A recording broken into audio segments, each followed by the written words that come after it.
My name is Sue Anderbaugh. I'm a progressive Democrat running to be your next city councilwoman here in Ward 3.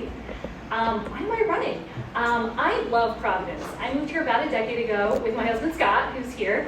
My husband of 15 years, and we rented for a few years before we were lucky enough to buy our house on Fifth Street. Hi, little house on Fifth. my name is Sue Anderbaugh. I'm That's a a little progressive distracting. Democrat woman here in Ward 3. I don't know why am why. I running?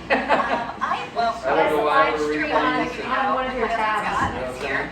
Just mute the computer. We rented for a few years hold on, I gotta before we mute were this. lucky enough to buy our house on Fifth Street. Well, now you really know. You got Sounds that. very, this all sounds very familiar. Yeah.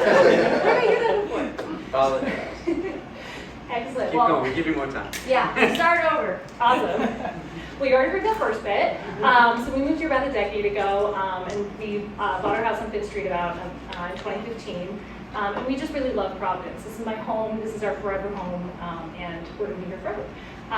But I also recognize that Providence has some real challenges, some real systemic issues, like our affordable housing crisis, our schools, climate injustice, economic injustice, a lot of really difficult issues that actually, like the City Hall is where a lot of those decisions get made. And so I think we think sometimes about these big systemic issues and that they're these big federal or national things and what can we possibly do here, but it's actually City Hall where a lot of those decisions get made.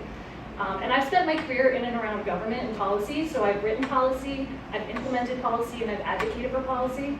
I've served as the state's first ever and the nation's first ever director of food strategy, and wrote our state's first ever food strategy in the Raimondo administration, served for 4 years, and worked with hundreds of folks, farmers and fishers. I worked on food insecurity and set this big vision, but then got to work and worked across a complex multi-agency bureaucracy to actually enact that vision and get some things done.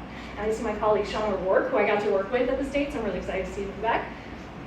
At the city level, I've been involved in a lot of commissions and boards. I served for 4 years as the chair of Providence's Sustainability Commission. I helped pass the plastic bag ordinance, and then I supported the creation of the climate justice plan and a number of other ordinances with various city council people. And at the state level, I've been an advocate for strong environmental policy. I actually worked with Kislak, our state rep, this past session to pass the first regulations on harmful pesticides that our state has seen in decades. I helped pass climate legislation, the Act on Climate Bill, and also legislation that requires our utility to purchase 100% of their electricity from clean sources by 2033, the strongest of those laws in the nation. So I'm really excited to leverage that track record and that ability to get things done and that knowledge of how government works for you guys here in Ward 3. And I'm really excited for this forum and to get to chat with you all today. I think I just saw my thumb, so I'm done. Thank you so much.